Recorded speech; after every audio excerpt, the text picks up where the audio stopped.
Nothing to allow me Minglava, audiobook by Zama Josobare, some way south I got Towebi, say out the ye that had it, can go lele sao ye, a pine lego, then sapivaro. Down that ne. The Kaga Ludiaudi, Balonia, Numa Pipi, Yendayan, Kauna, Takugoro, 29 Awabe, who purely shidi. The Nidwe, Motoka Poga, Linjalo, chit out the pep, Chapilayadi. To eat the Yamiaga, Togedo, chit out the pep, Chapilayadi Mago, Kauna the Lahu, Mijaya, Tua Kauna Bo, Kuso Yangaha, Panata Pepe, Tayarome, who Piampiola lady. E down the Garo, Kaboga, Linjalo, who ye like Yamadi. Ido do Mamuro, Masanova, the out the music, Mani Dajadi da Piepadi, Tujadima, Panata Pape, Tahudo, Sagape, Piepadi, Nagabe, Tine, Ta, Makwe Mapia, Time Yumi Leo the Lahu, the ways of Pietoja, now a tame yade, Te Chapibi Dada, Yuso Yamaka, Lahan Chehane, Panata Pompe, Lobia like that, Devadi. Tobadi and Tahu Yedu Diabdali, Pala Samiemo, Aoni Yabadi, Yamakalimia, Chichadi Azai, Shupanane, a joint win, Machila Doja, Panaji Tayadigo, Lambi, Yang Twaja Leo the Lahu, Alme Yabarodi. Janda Do Benia Begay Samu Mamaso, Shada Chidaye, Conquer the Kuro, 3 years a Miebabe, who purely she do Ludia, Gata Kanya, Chitapaco, Pepilaya do a car. Tu may swim yaga, Ike Sadre, Conquet, 29 body the Lahu, Mijaya Dre, Todu Piampi Ladima, Panatape Ataya, Tata Dora Po, the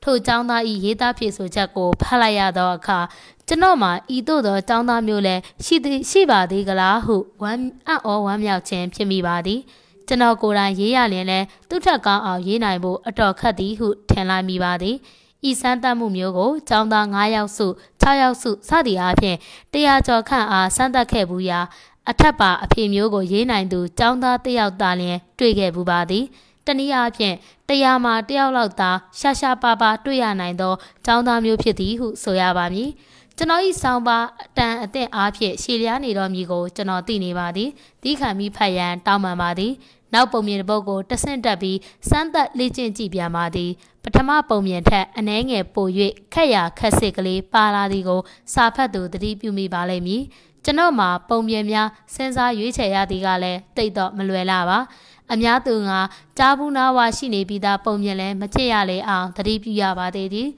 Turoti Bida Chenelian, Janopio digo, not how me, Piaye Jemio Mahog Ninobe, Yakingarega, Tibi, Piaye di Pietoja, Turo Nata Musayego, a gay Piayan, Catwami Piabadi, Dudia Pomingalega.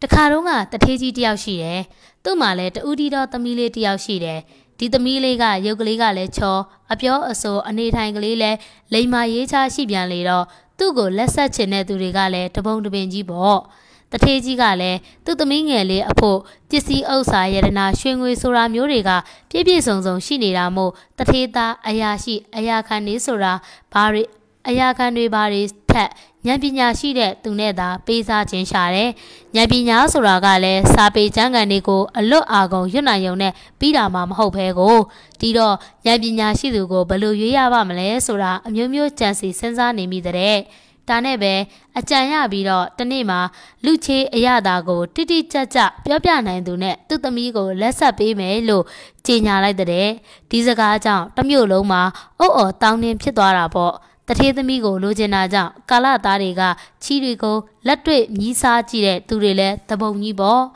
Minolo Camuri, Shiva Boga, Turuga, the Teji Toaja, Turuche Ayadago. Council of Pionanja, Tempia Jabo, D. Kama, the Tejiga, Mauyanga, Balulo, Bitiva, Lelo, Milado, Janokora, Yiji, Piora Balu, Pijarabo, Dido the Tejia, Kauma be Mauye, Canaro Sunlight Bao, the chap Yampa,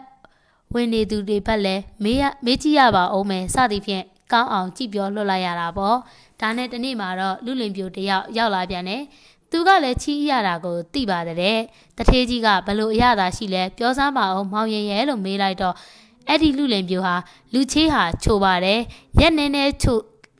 Chodoro, Chenso Nibare, Chaudoro, Cabare Camialo, Pila de Dido, the Tegale, and Atemi, တဲလဲတေချာစစ်စားလိုက်ပါလားမောင်ရင်ရဲ့ကိုတိုင်မြည်ကြည့်ဟန်တူရဲ့လို့ပြောလိုက်တော့မောင်လူလင်ကမဟုတ်ပါဘူးခင်ဗျာစင်ကျင်ညံနဲ့ပဲဆုံးဖြတ်ရတာပါလို့ဆိုတော့တထေးကြီးကစဉ်းစားဆင်ခြင်ကြည့်ရုံကလေးနဲ့ချေးရတာကိုတိတိကျကျသိနိုင်တယ်ဆိုတာယုံစရာတော့မရှိပေဘူးမောင်ရဲ့လို့ပြောပြတယ်ဒီတော့လူလင်ကလေးကဒီလိုပါခင်ဗျာ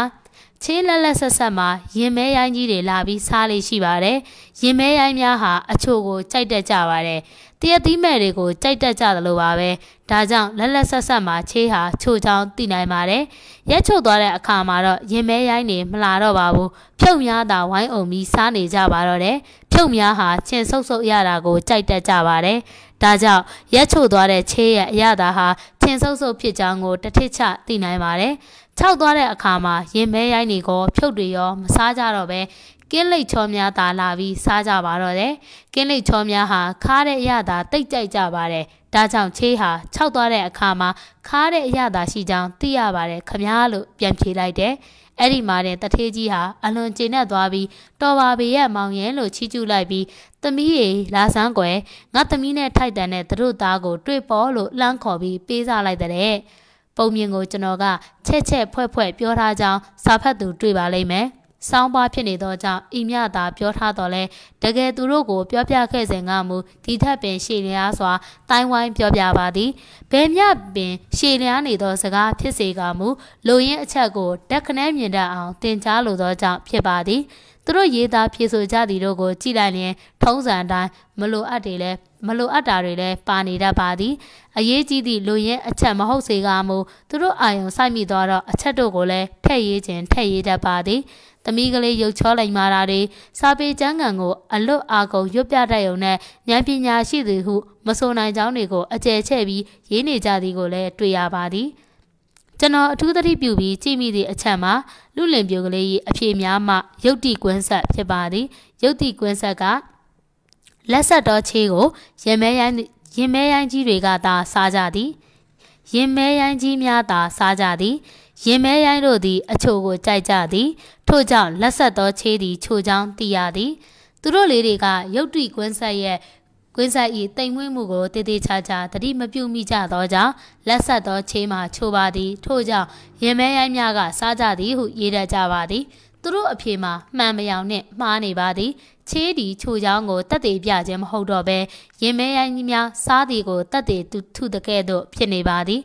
ရင်မဲရိုင်းများစားသောကြောင့်ချိုမှန်းသိရသည်ချိုသောကြောင့်ရင်မဲရိုင်းများစားကြသည်ဤနှမျိုး၏ဏိကုံးမှာတူမယောင်နှင့်ကွဲပါသည်သူတို့သင်ကြားနေကြရတော့ organ geometry တက်သေးပြနည်းမျိုးကိုမြန်မာစာတွင်လည်းသုံးကြရသည်သာဖြစ်ကြောင်းကိုသူတို့မသိသေးပါဤနေရာတွင်သူတို့ကိုရှင်းလင်းစွာနားလည်အောင်သင်ရသည်မှာကျွန်တော်အဖို့အတော်ကလေးကိုစူးစမ်းရပါသည်တခါတရံတော့လည်းမိကုန်းထုတ်နည်းဖြင့်သင်ယူရပါသည်ဘာကြောင့်ချိုမှန်းသိသလဲ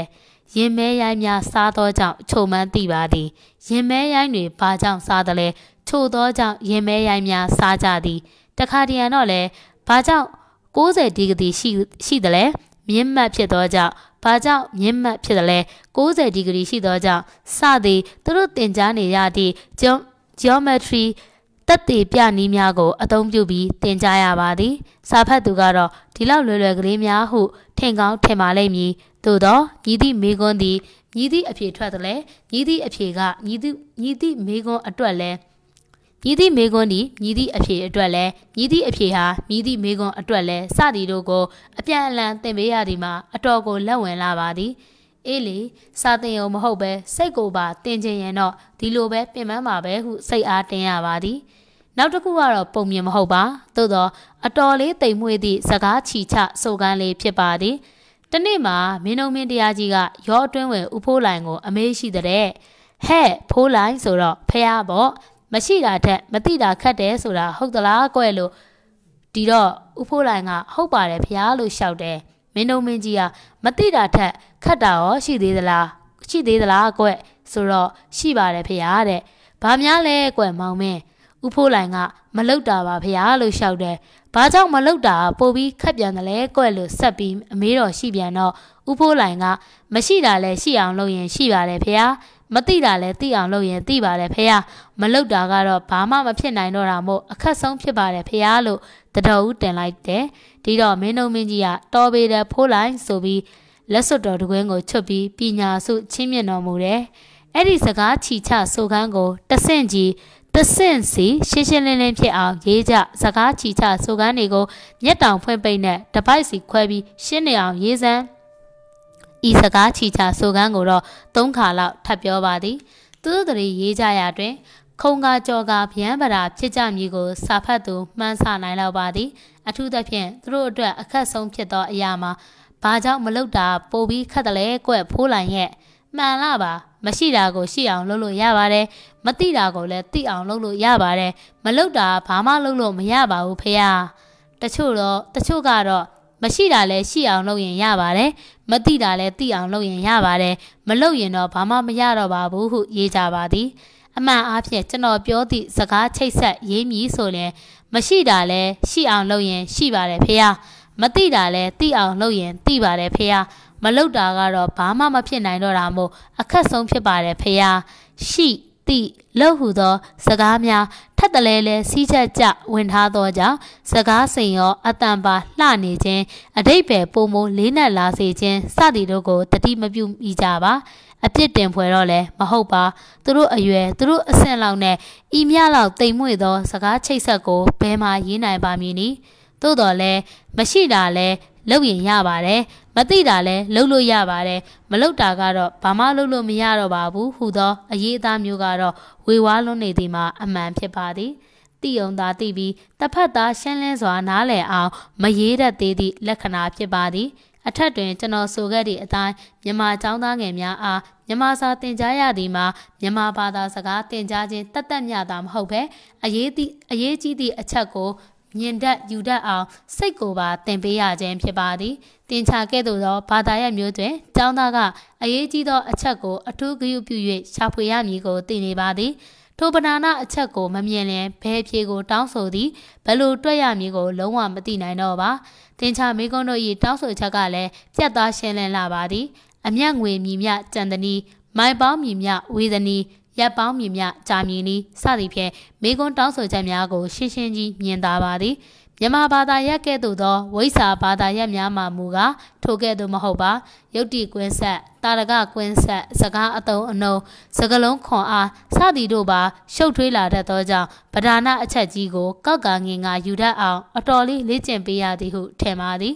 တခုရှိသည်မှာထိုလေ့ကျင့်ခန်းမျိုးကိုအတန်အသင့်သဘောပေါက်သွားလျင်ဆရာအဖို့သင်ကြားရသည်မှာအလွန်လွယ်ကူသွားပါတော့သည်စာစီစာကုံပြဋ္ဌာန်းစာများကိုဆရာကရှင်းလင်းပြလိုက်လျင်သူတို့ဘာသာသူတို့ရေးနိုင်လာကြပါတော့သည်ထိုများမကအခြားဘာသာရပ်များတွင်ပါစဉ်းစားပုံအထောက်အကူပြုလာနိုင်သည်ဟုလည်းထင်မိပါသည်စာတပုတ်ဟောပြောချက်တစ်ခုဆွေးနွေးမှုတက္ကန္တကိုဖတ်ရှုနားထောင်လိုက်ပြီးနောက်အရေးကြီးသည့်အချက်များကိုမယူတတ်မပြောတတ်လျင်ထိုသူမှာဘဝတွင်အောင်မြင်မှုရရန်အတော်လေးခက်လိမ့်မည်ဖြစ်ပါသည်ကျွန်တော်စဉ်းစားကြည့်မိသည့်အချက်ကလေးတစ်ခုကိုတင်ပြလိုက်ခြင်းပါသေးသည်အရေးကြီးသည့်အချက်ကိုတက်ကနေမမြင်တတ်သည့်လူတစ်ယောက်ကိုသတင်းတောက်ခံပြီးဝိဇယမင်းသားအားခမဲတော်တိဟပါဟုမင်းကြီးကတိုင်းပြည်မှာနှင်ထုတ်ခန်းတွင်နန်းသွင်းသို့သတင်းယူရန်ဆင်လွတ်လိုက်သည်ဟုဆိုကြပါစို့ခမဲတော်မင်းကြီးကဝိဇယမင်းသားအားစိုးသွမ်းလွန်းလာသောကြောင့်အဆုံးစီရင်စေဟုအမိန့်တော်ချသည်မေတော်ကဤမြထီအောင်ရက်ဆက်စွာအပြစ်ဒဏ်မပေးသင့်ကြောင်းငိုယိုလျှောက်ထားသည်ဝိဇယမင်းသားကမေတော်အားလျှောက်တင်သည့်စကားကိုဥပုံညာကဤသို့ရေးဖွဲ့ထားပါသည်မြေပထဗျာဘွေးအာကာတေလာဂီရိတောင်များအမှုမကကျူးကျေးဇူးတော်ရှိပေတဲ့မွေးမိဖုံဖုံဆွေဖျားပတ်ကုံးဝိတယသုံးဘဝမှာစုံစမမျောမြင်မြင်သမျှတိမကြသင်္ခါရသေစမြဲမို့လွဲမချောသားတော်မစိုးရင်လာပါသုံးရွာဆန်းခြင်းဖျားရှင်တော်မှသင်္ခါရမင်းနေအတွင်းမှာငယ်စရင်ပါ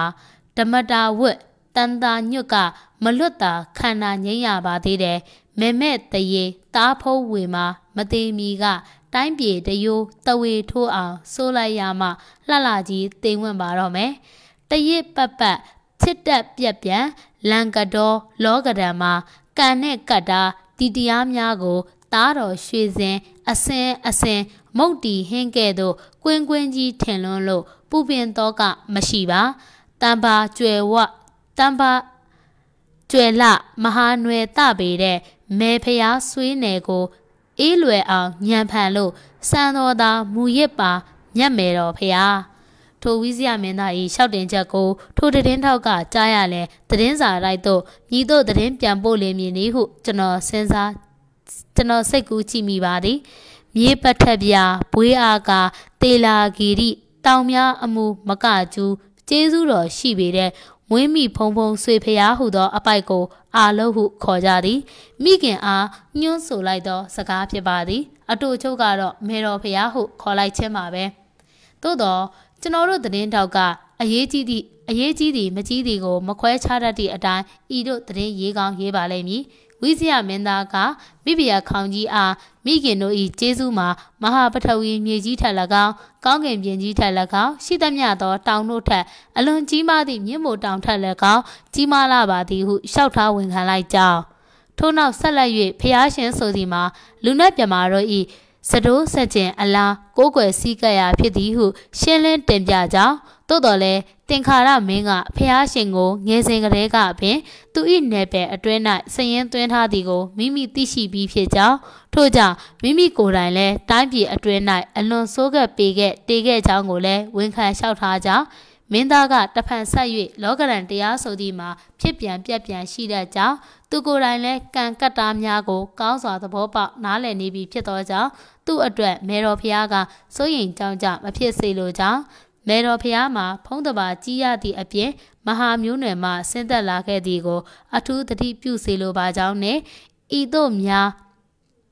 သတင်းရေးလိမ့်မည်လောဟုအောက်မေ့မိပါသည်အထက်ပါဝိဇယနန်းတွင်သတင်းထောက်ဥပမာကိုကြည့်ပြီးလျင်ဒီလောက်တော့လည်းမဟုတ်ဘူးထင်ပါရဲ့လွန်လွန်းလာကြည်လားဟုဆိုကောင်းဆိုကြပါလိမ့်မည်ကျွန်တော်ဝန်ခံပါသည်ထိုမြလောက်ညံ့နေလင်လဲညီသည့်သတင်းစာလိုက်ကမှသတင်းထောက်အဖြစ်ခံထားမည်မဟုတ်ပါသို့တော့ထိုမြလောက်မညံ့စေကမူထိုသဘောမျိုးညံ့သူများရှိတဲ့ကြောင်းကိုမူကျွန်တော်ကောင်းကောင်းသိပါသည်အထူးသဖြင့်စာပေရေးရာနှင့်ပတ်သက်၍အပြန်အလှန်အငင်းအခုံရေးကြသောစောင်းပါများတွင်တွေ့ရတတ်လေရှိပါသည်မောင်ကကြီးရေးလိုက်သောစောင်းပါကိုတေးသေးချာချာနားမလဲပဲမောင်ခကွေးကထိုးနှက်အရေးကြီးသည့်အချက်ကိုလည်းမမြင်တတ်ဒီကြားထဲတွင်ဘူးမသိဘာမသိအချက်မကျဘာမကျ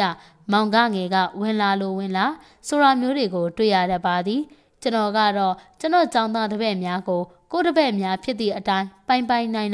မင်းတို့တွေစာတင်တာစိတ်တက်ဖို့ဖြစ်တယ်စာသာတက်ပြီးစိတ်မတက်ရင်ပညာတတ်လူပေါ်ကြီးတွေပဲဖြစ်နေလိမ့်မယ်ဟုပြောဆိုငောင်းငန်းလေးရှိပါသည်စာတင်ခြင်းနှင့်စိတ်တင်ခြင်းနှင့်စာပေနှင့်ပတ်သက်သောဆောင်းပါးများကိုရေးရာတွင်ခန့်ခန့်ထဲထဲကြီးဟုမဆိုနိုင်စေအောင်တော့လက်ပြတန်တန်ကြီးရေးဝင်ပါသည်ရေးခဲ့ပါသည်စာတင်ခြင်းနှင့်စိတ်တင်ခြင်းအကြောင်းကိုရေးရသောအခါကျွန်တော်အဖို့လက်ပြငယ်မိသည်ဟုမဆိုနိုင်စေကမူအတန်အသင့်လက်တွန့်နေမိသည်မှာအမှန်ဖြစ်ပါသည်အထူးသဖြင့်စာပေကြနယ်တွင်ရေးရမည်ဖြစ်သောကြောင့်ပို၍ပင်လက်တွန့်မိပါသည်အကြောင်းကစာပေနှင့်မဆိုင်သောကျောင်းဆရာကိစ္စစာသင်ခန်းကိစ္စများကိုစာပေရေးရာလောကတွင်သို့သွင်းလာမိလေသလားဟုစိုးရိမ်မိခြင်းကြောင့်ဖြစ်ပါသည်ထိုထက်ဆိုသည်ကမကြသေးမီကစာရေးဆရာတယောက်ကတခြားလူတွေတတိမထားလိုက်မိပေမဲ့ကျွန်တော်တို့ကတော့ကြော်ညာနေတာပဲဆိုတာတိလိုက်တပေါ့ဗျာဟုရေးတော်မောသလိုနဲ့တွေ့သွားလိုက်ခြင်းဖြစ်ပါသည်ကျွန်တော်ဒေါသမဖြစ်ပါသို့တော့စိတ်မကောင်းဖြစ်လိုက်မိသည်ကတော့အမှန်ပါ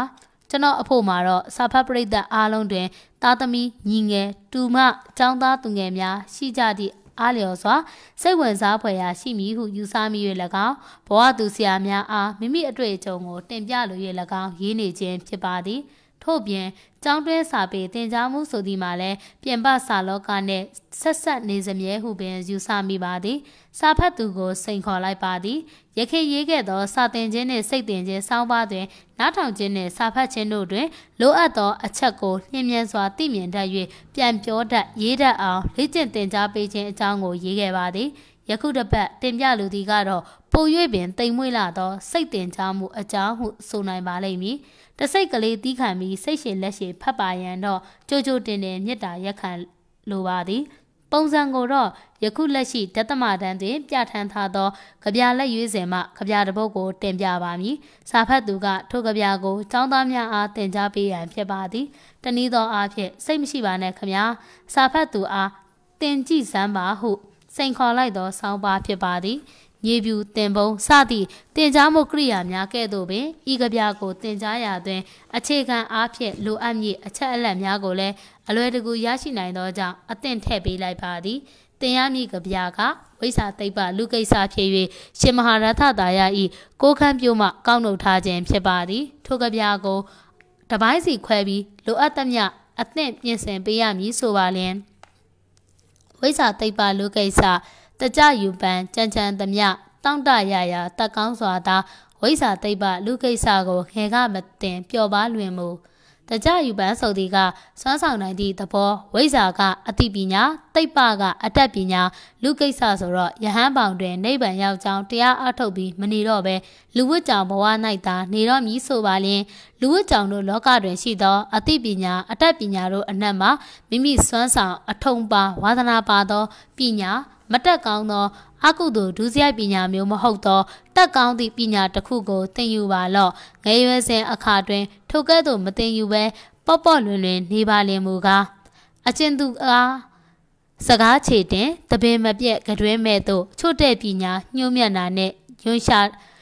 ရှာလန့်ထိတ်အတန်စိတ်၏လူပေါတွင်နေလျင်တော့အများနှင့်ရောနှောနေကြရသည့်အတိုင်းအရှုပ်အရှင်းပြဿနာကိုကြုံကြရမည်ဖြစ်သည်ထိုအခါမျိုးတွင်သူကမှန်သည်ကိုကမှန်သည်စသောအားဖြင့်ငင်းခုန်ကြရတတ်သည်မိမိကပညာမဲ့နေလျင်ကြိုးကြောင်ကြနာမပြောတတ်ဘဲနှုတ်ရှာမဲ့နေပြီးသည့်အလားညှိုးထိတ်လန့်စွာမျက်နှာအောက်ချနေရတတ်သည်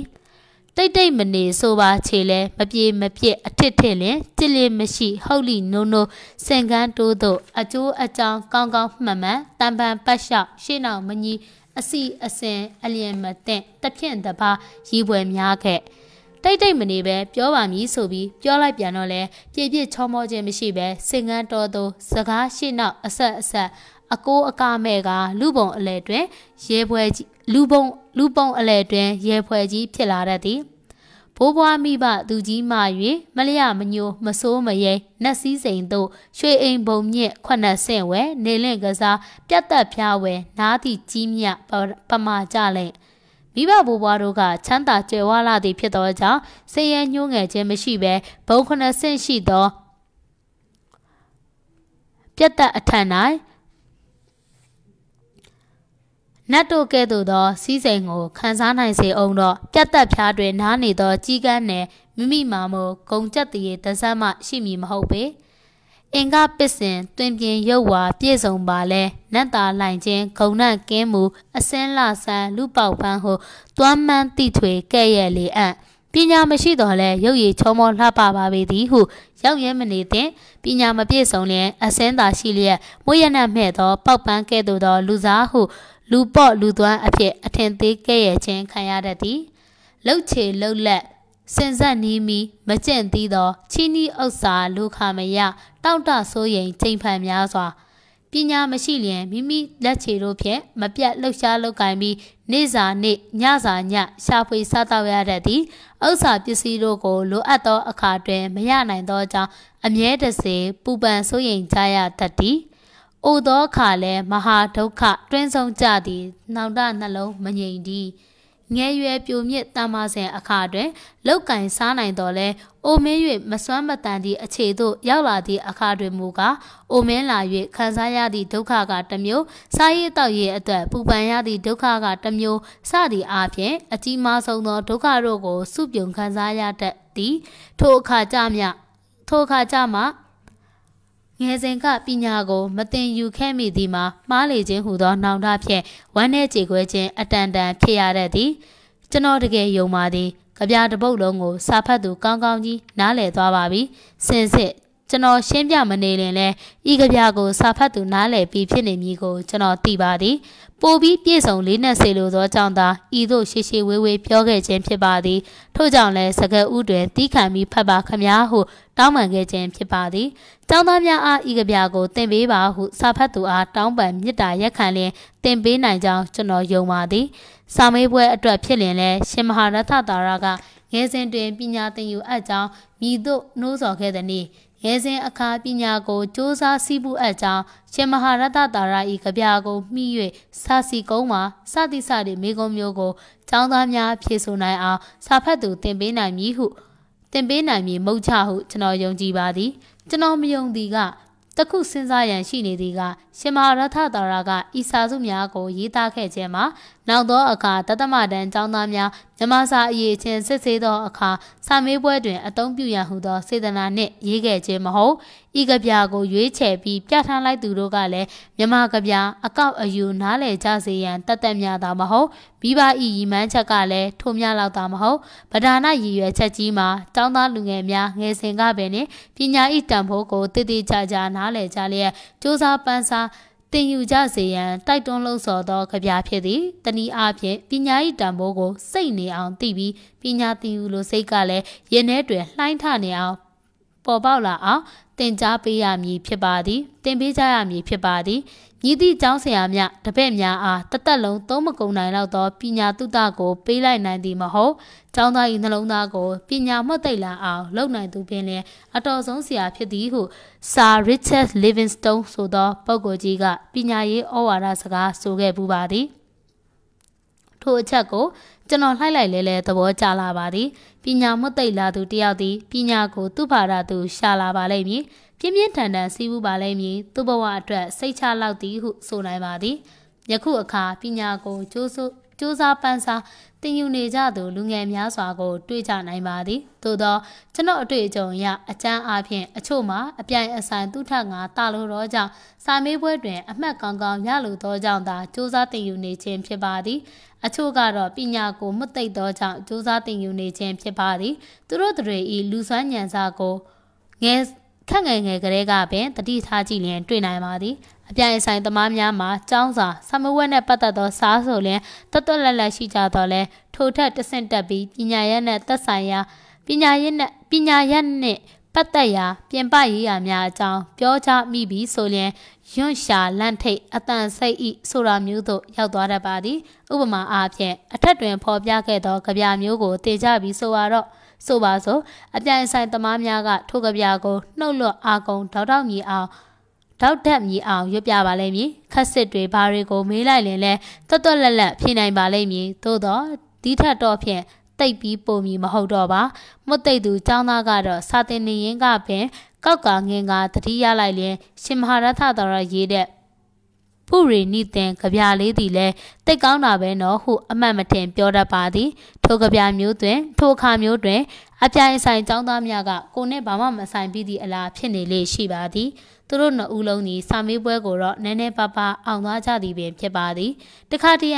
အပြိုင်အဆိုင်ចောင်းသားကပင်နည်းနည်းပါးပါးအမှတ်မြင့်သွားတတ်ပါသည်သို့တော့ကျွန်တော်အတွေ့အကြုံအရအပြိုင်အဆိုင်သမားမှာအတန်းမြင့်လာလေပညာရေးစင်းမမသိဆင်းလာလေဖြစ်တတ်ပါသည်ပညာမှုသိသူចောင်းသားကတော့အတန်းမြင့်လာလေပညာရေးမြင့်မားလာလေမြင့်လာလေဖြစ်လျက်ចောင်းကထွက်၍အလုတ်ခွင်ပြင်ပသို့ရောက်လာကြသောအခါပုံမပြီးတောက်ပလာတတ်ကြသည်ကိုတွေ့ရပါသည်အပြိုင်ဆိုင်ចောင်းသားများမှာစာတော်တတ်ပါသည်မှုသိသောចောင်းသားမသိသောသူများမှာစိတ်တော်၍စာတက်လာသူဖြစ်ပါသည်စာသင်ရင်စိတ်တက်လာသူဖြစ်သည်ဟုဆိုနိုင်ပါသည်အထက်တွင်ကျွန်တော်တင်ပြခဲ့သောဝိစာသိပ္ပလူကိစ္စကြပြကိုကျောင်းသားများအားစာမေးပွဲဖြေနိုင်အောင်သင်ပေးပါဟုဆိုလျင်စာဖတ်သူများသင်ပေးနိုင်သည်ဟုကျွန်တော်တကယ်ကိုယုံပါသည်သို့သောကျောင်းသားများ၏နှလုံးတွင်ပညာမှတ်သိမ့်မှုဖုံးလွှမ်းသွားအောင်စိတ်ကိုသင်ပေးနိုင်မည်လားဟုစာဖတ်သူကိုမေးချင်ပါသည်ဒါဖြင့်ခမားရောသင်ပေးနိုင်သလားဟုကျွန်တော်အားပြန်ပြီးစိတ်မခေါ်ရန်တော့ယူသေးစွာတောင်းပန်အပ်ပါသည်ခမားဆုံးပွင့်စာအုပ်တိုက်ကထုတ်ဝေပြီးဆရာအောင်သိန်းရေးသားထားတဲ့ကန့်ကူလက်လဲစာအုပ်ရဲ့အပိုင်းလေးကိုတင်ဆက်လုပ်ပြီးပါပြီ။နားဆင်အားပေးခဲ့သူအားလုံးကိုကျေးဇူးတင်ပါတယ်။ Audio book by Set